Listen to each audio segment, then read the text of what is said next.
Oke, di slide yang kedua kita bicara tentang sifat non fisik. Kalau di video sebelumnya kita bicara tentang sifat fisik malaikat, maka kita bicara sifat non fisik. Kalau di manusia maka sifat psikologis begitu. Nah, sifat psikologis malaikat. Pertama adalah malaikat itu mulia. Jadi mulia ini bisa Anda pahami bahwasanya karim itu mulia itu suka pada hal-hal yang kiroman gitu ya. Nah, itu suka pada hal-hal yang bernilai mulia begitu. Atau bisa dipahami bahwasanya malaikat itu adalah lomo begitu ya, penuh kasih begitu, bisa dipahami begitu. Nah, terus yang kedua baik, sama dengan yang di atas ya. Baik itu artinya suka berbuat kebaikan atau suka terhadap kebaikan. Nah, kiram, dari kata kiram itu bisa difahami dua ini, mulia dan baik. Jadi mulia itu suka kepada yang mulia-mulia, yang luhur-luhur begitu ya, yang bernilai tinggi begitu ya. Jadi mereka nggak suka pada hal-hal yang rendah, nggak suka pada hal yang tidak ada fungsinya, nggak ada yang sia-sia, kira-kira begitu. Itu malaikat. Jadi mereka nggak suka pada buang-buang begitu ya. Sementara kalau baik itu mereka suka pada berbuat baik pada orang lain, suka kasih pada orang lain. Nah, itu ya, itu malaikat. Terus yang ketiga, mereka malu. Jadi malaikat itu meskipun keras, meskipun kuat, maka mereka malu. Malu itu bukannya nggak mau melakukan apapun, bukan pasif begitu. Malu itu artinya apa? Kalau ini menyelisihi apa yang seharusnya, maka mereka malu. Jadi kalau perintahnya harus ke timur, ya dia mau jalankan ke timur. Kalau harus dia selewengkan menjadi sedikit ke utara begitu ya, itu mereka malu. Jadi yang disebut malu itu adalah ketika kita bertindak tidak sesuai dengan prosedurnya, tidak sesuai di koridornya, di konteksnya, itu adalah malu. Nah, malaikat juga nggak mau nyelewengkan, makanya kemudian mereka la ya'sunallaha ma amarahum wahum la ya'sunallaha ma amarahum wahum yaf'alun. Ya, itu yang dilakukan oleh malaikat. Jadi mereka taat semua yang diperintahkan karena mereka punya rasa malu. Kalau manusia ini nggak punya rasa malu, maka manusia ini biasanya mereka nggak tahu aturan begitu. Tapi kalau kita masih punya rasa malu, maka kita akan berhati-hati untuk melakukan hal-hal negatif gitu ya. Itulah rasa malu. Jadi rasa malu itu bukan pasif kayak orang Jawa, yuk sana yuk, padahal itu baik, yuk ngaji yuk, izin aku, malu saya gitu. Nah, bukan itu bukan pasif, itu bukan malu yang dikehendaki dalam bahasa Arab gitu. Malu yang dimaksud di dalam bahasa Arab adalah malu terhadap sesuatu yang negatif, bukan malu terhadap sesuatu yang positif. Nah, itu tidak diperintahkan dalam agama begitu. Jadi jangan malu terhadap sesuatu yang baik gitu. Terus yang keempat, mampu mengubah dirinya menjadi berbagai bentuk. Jadi malaikat itu mampu mengubah dirinya ke berbagai bentuk. Nah, sama seperti jin. Jadi dia bisa mengubah dirinya menjadi berbagai bentuk juga. Hanya bedanya kalau malaikat ini ketika dia mengubah dirinya pada bentuk manusiawi, jadi bentuk yang sifatnya manusia, itu dia memilih bentuk yang terbaik. Dalam berita Rasul ketika beliau mengatakan soal wahyu, malaikat Jibril itu kalau memberitakan wahyu kepada Rasul itu salah satunya adalah dalam bentuk malaikat mengubah dirinya dalam bentuk manusia. Saat dia mengubah dirinya dalam bentuk manusia gitu ya, maka dia memilih bentuk yang terbaik, tertampang, tersimetris dari manusia. Nah, makanya dia kemudian bentuk dalam Nabi itu dikatakan dia seperti Dihya Al-Kalbi namanya, sahabat namanya Dihya Al-Kalbi. Dihya Al-Kalbi itu adalah sahabat yang paling tampan, yang paling bagus gitu kata orang Jawa dari kalangan sahabat. Nah ini malaikat. Kita bisa mengambil hikmah di sini. Jadi zat yang dia ini baik, maka biasanya dia akan tarik pada sesuatu yang baik, akan mendatangi sesuatu yang baik. Orang yang tampan, kecenderungannya dia akan suka bergaul yang tampan juga, yang suka bersih, maka dia suka yang bersih juga. Kalau orang tampan, biasanya dia suka pada istri yang atau calon istri atau perempuan yang cantik pula. Nah ini hukum alam begitu ya. Ini hukum alam. Namanya adalah zauj. Jadi kita ini diciptakan berpasangan, hukum berpasangan. Jadi kalau malaikat itu wujudnya tadi fisiknya kan saya sudah bilang, fisik di atas itu adalah fisiknya adalah fisik yang perawakannya adalah baik atau bagus gitu ya. Maka kemudian dia ketika memilih bentuk di manusia itu perawakannya adalah perawakan yang baik juga. Berbeda nanti kalau jin, berbeda kalau jin itu dia akan mengubah bentuknya, iya, tapi dia memilih bentuk yang paling jelek. Nah, gitu ya. Dia bisa memilih yang paling jelek. Makanya kadang dia mengambil benda-benda atau manusia yang mohon maaf bentuk yang mukanya yang paling jelek kira-kira begitu. Kemudian mereka bergerak cepat, bahkan kecepatannya itu paling cepat dari makhluk yang lainnya karena dia tertinggal di cahaya. Saya sampaikan bahwasanya di dalam ukuran kecepatan manusia pun yang paling cepat adalah ukuran cahaya. Nah, karena malaikat dicipta dari cahaya, maka dia lebih cepat daripada yang lainnya. Memiliki ilmu banyak, tapi tidak memiliki kemampuan mengenal benda. Jadi bedanya apa? Kalau yang memiliki kemampuan mengenal benda itu, maka dia diberi akal sehingga dia bisa menginovasi, kemudian mengkreat, membuat, mengkreasi begitu. Jadi itu kemampuan yang dimiliki oleh manusia. Tapi ilmunya malaikat itu mengetahui banyak hal, tapi dia hanya menyerap. Jadi dia tidak bisa itu menjadi sesuatu. Jadi karena malaikat ini informasinya bisa dia kemana-mana, maka dia tahu banyak hal. Tapi ini harus dibikin apa dan seterusnya itu tidak bisa. Tapi malaikat kalau manusia berbeda. Manusia itu ilmunya ada yang banyak, ada yang sedikit. Tapi mereka punya kemampuan yang sedikit ini dia bisa mengkreat sesuatu, bisa mendesain sesuatu, kira-kira begitu. Ini perbedaan yang antara manusia dan malaikat. Tapi malaikat itu tetap punya ilmu banyak. Nomor selanjutnya adalah malaikat itu bertengkar. Jadi malaikat itu bertengkar. Salah satu cerita yang sampai ke kita adalah pertengkaran antara malaikat rahmah dan malaikat azab. Ketika ada seorang manusia yang dia berbuat maksiat dengan membunuh orang jumlahnya 99 di hadis Riyadhus Shalihin di awal-awal bab ikhlas kalau tidak salah ya. Anda bisa baca di sana.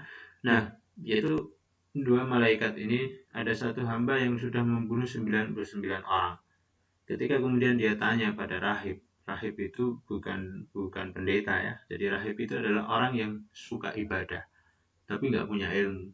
Jadi orang yang suka ibadah tapi nggak belajar begitu ya. Ketika ditanya kemudian dia punya emosional ibadah yang baik, gitu, yang baik, dia orang soleh, tapi nggak suka baca, nggak suka belajar begitu. Nah, tingkat kebaikan dia, kesolehan dia luar biasa, tapi dia wawasan dia ya tidak begitu banyak. Maka kita ditanya, apakah saya masih ada pintu taubat untuk saya? Maka si rahib ini jawab, si ahli ibadah ini jawab, abid ini jawab, dia bilang apa? Enggak, kamu enggak punya pintu taubat. Akhirnya apa? Kalau begitu ya sudah, saya bunuh saja kamu sekalian. Kenapa? Saya juga nggak bisa pintu taubat. Ya sudah, kamu mati sekalian saja gitu. Lengkaplah 100 gitu. Nah, Tapi pencarian si pembunuh ini, si ahli maksiat ini tidak berhenti, maka dia pergilah kepada alim, bahasa hadisnya alim. Jadi ahli ilmu. Apakah ahli ilmu nggak ibadah? Ya ibadah. Tapi bedanya dia punya pengetahuan begitu ya. Kalau tadi si rahib ini dia ahli ibadah, tapi kadang wawasan dia tidak banyak. Ya sebetulnya saya ibadah. Jawabannya emosional ya. Kalau ini jawabannya apa? Ya, sudah lebih, dia sudah pakai akal, sudah berpikir dan seterusnya. Jika ditanya si alim ini, apakah saya masih ada pintu taubat? Jawabannya masih. Jadi Allah membuka pintu taubat yang demikian, termasuk bagi mereka yang berbuat maksiat. Sebesar apapun kemaksiatannya, Allah masih buka begitu. Ya, sepanjang dia mau taubat dan sepanjang belum mati, gitu ya. Nah, sepanjang belum mati. Nah, sebelum terjadi kiamat belum mati, pintu taubat itu masih dibuka. Nah, Salim ini kemudian dia jawab begitu. Nah, kemudian dia mengatakan, si pembunuh ini mengatakan, saya harus bagaimana? Ya sudah, kamu harus meninggalkan komunitas maksiat kamu. Pergilah ke komunitas yang soleh. Baru tengah jalan, matilah dia. Nah, kemudian malaikat adab sama malaikat rahmah ini bertengkar. Yang ada mengatakan enggak, dia harus dibawa neraka. Kenapa? Belum pernah berbuat kebaikan. Yang Rahmah mengatakan enggak. Tobatnya dia ini sudah bisa membersihkan yang terdahulu. Allah itu suka pada mereka yang taubat. Kesukaan Allah terhadap hamba yang bertaubat ini sudah bisa membersihkan dosa-dosa dia. Mana yang lebih besar antara dosa dan rasa sukanya Allah begitu. Inilah bertengkar. Akhirnya mereka mengatakan apa? Oke, diukur saja, diukur. Nah, ketika diukur ternyata ukuran malaikat rahmah itu lebih pendek daripada ukuran ini. Akhirnya dia nah, dibawa ke surga. Nah, pendeknya ini dalam riwayat dikatakan karena Allah menggeser. Jadi Allah menggeser. Nah, bagaimana dia dekatkan kepada surga? Nah, Anda lihat di sini gitu ya. Ini pertengkaran. Jadi mereka bertengkar. Dan ini menunjukkan banyak hal bagi kita. Jadi sebesar apapun dosa kita itu kita masih bisa taubat itu. Yang kedua, apa? Ketika kita sudah berniat baik gitu ya, maka Allah pun lebih cepat niat baiknya apa? Meskipun baru tengah-tengah gitu ya, maka tetap dibawa kepada surga. Gimana cara didekatkan? Asal kita serius. Intinya adalah kita bisa belajar di sini malaikat itu bertengkar. Nah, pertengkaran ini karena tugas mereka. Jadi satu ingin melaksanakan tugasnya, satu ini. Nah, malaikat yang dibilang tak punya nafsu aja bertengkar, apalagi manusia gitu ya. Jadi kalau manusia bertengkar itu lebih wajar daripada malaikat. Anda harus paham hal-hal seperti ini kira-kira. Yang terakhir dari sifat non fisik adalah urusan mereka tertata. Nah, jadi mereka ini bukan orang yang zigzag, orang tidak menata urusan mereka. Enggak, urusan malaikat itu tertata. Oke, selanjutnya adalah jumlah dan nama. Jadi malaikat itu berjumlah banyak. Dan hanya diketahui jumlahnya ini, banyaknya ini oleh Allah Subhanahu wa taala. Nanti dibuka surat Al-Mudaththir 31. Jadi jumlah malaikat banyak dan hanya yang Allah saja yang tahu berapa banyaknya. Dan kita hanya diberi tahu nama-nama malaikat tertentu. Di Quran maupun di hadis itu ada beberapa nama gitu. Nama-nama itu adalah Jibril, Mikail, Israfil, malaikat maut, Malik, Ridwan, Mungkar, Nakir, Harut, Marut. Nah, ini nama-nama malaikat. Apakah malaikat hanya ini saja? Tidak, malaikat itu banyak. Berapa banyaknya ya kita tidak tahu, yang tahu hanya Allah Ta'ala. Karena mereka gaib. Nah, dan kita nggak bisa bikin sensus kira-kira begitu terhadap zat yang gaib gitu. Nah, jadi terus gimana? Jadi jumlah malaikat banyak, yang kita ketahui itu sedikit. dan namanya lebih sedikit begitu ya, namanya lebih sedikit. Oke. Terus yang selanjutnya adalah malaikat juga mati. Dari Az-Zumar 67 malaikat juga mati. Kapan matinya? Ya ketika Allah perintahkan matilah maka matilah. Paling tidak matinya besok hari kiamat pasti mati. Karena setiap makhluk di dunia ini bakal mati. Makhluk malaikat juga makhluk kan gitu. Nah, yang tidak mati siapa? Khalik. Ya, pencipta saja, Allah Ta'ala saja.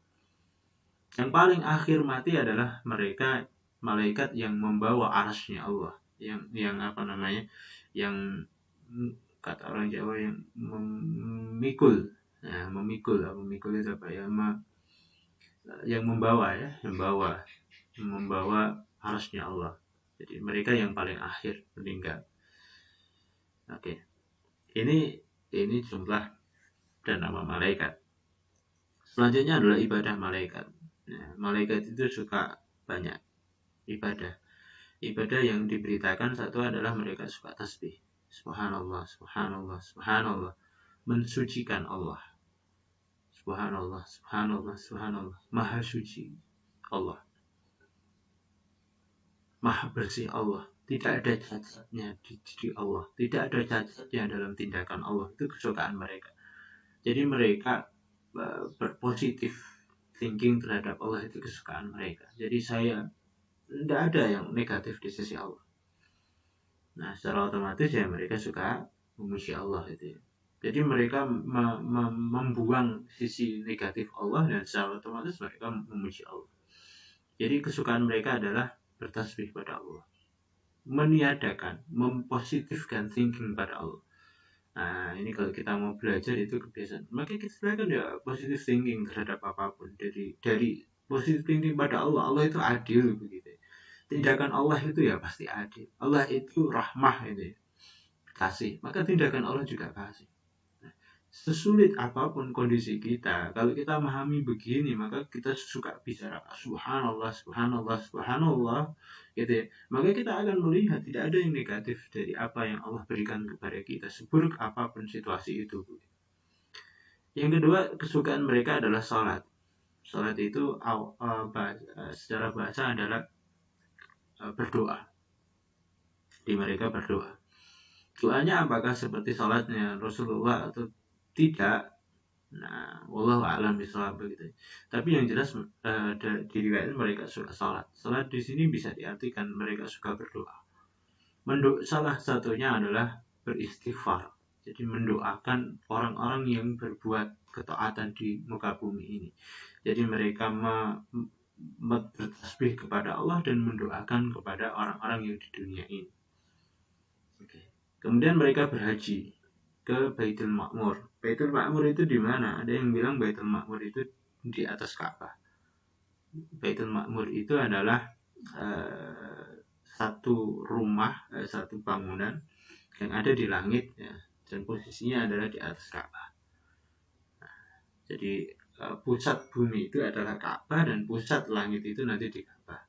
Nah, maka kemudian nanti mahsyar itu ya wilayah-wilayah sekitar Ka'bah ini. Ada yang bilang mahsyar itu adalah Syam dan seterusnya, diriwayatkan begitu. Nah, intinya adalah mereka haji. Berhajinya di mana? Di Baitul Ma'mur. Di mana? Di langit. Kemudian mereka takut kepada Allah Subhanahu wa taala. Jadi mereka takut kepada Allah Subhanahu. Ibadah yang mereka sukai adalah takut. Takut itu adalah apa? Kehati-hatian terhadap perintah dan larangan Allah. Jadi mereka tidak merasa aman dengan ketaatan mereka. Aku udah sholat, aku udah begini, mereka enggak. Mereka takut. Bisa jadi sholatnya ini nanti jadi masalah di hadapan Allah. Jika mereka tidak aman dengan Allah Maha Kasih terhadap saya, sudah dosa begini, sudah melakukan maksiat begini, kalau manusia itu mereka tidak merasa aman gitu. Tidak merasa aman. Allah ini maha kasih, Allah ini maha welas, Allah ini maha sayang kepada hambanya. Tidak begitu. Nah, mereka tidak begitu. Jadi mereka takut kepada. Kenapa mereka takut pada Allah? Karena mereka melihat surga dan neraka sebelum manusia melihat surga dan neraka. Karena mereka lebih melihat surga dan neraka, maka ketakutan mereka kepada Allah itu lebih besar daripada ketakutan manusia terhadap Allah Subhanahu wa Ta'ala. Kita lanjutkan nanti ke file berikutnya untuk slide berikutnya.